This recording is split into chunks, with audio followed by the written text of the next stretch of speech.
इस्लामाबाद की मकामी अदालत में बानी पीटीआई की 6 और बुशरा बीबी की एक मुकदमे में अबूरी जमानत में 21 अक्टूबर तक तौसी कर दी गई है। इस्लामाबाद की मकामी अदालत ने बानी पीटीआई की 6 और बुशरा बीबी की एक मुकदमे में अबूरी जमानत में 21 अक्टूबर तक तौसी कर दी। मजीद जानते हैं डॉन न्यूज़ के नुमाइंदे ताहिर नसीर से। जी ताहिर।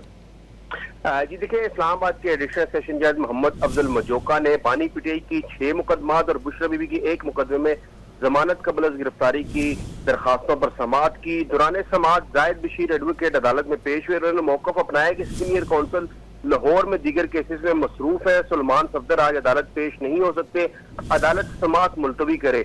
अदालत ने जायद बशीर डार की सदा मंजूर करते हुए बानी पीटीआई की 6 और बुशरा बीबी की एक मुकदमे की दरखास्त जमानतों पर जो तोसी है वो 21 अक्टूबर तक कर दिया और 21 अक्टूबर को वकला को आइंदा पेशी पर हर सूरत हाजिरी यकीनी बनाने का हुक्म भी दिया है। जी बहुत शुक्रिया आपका।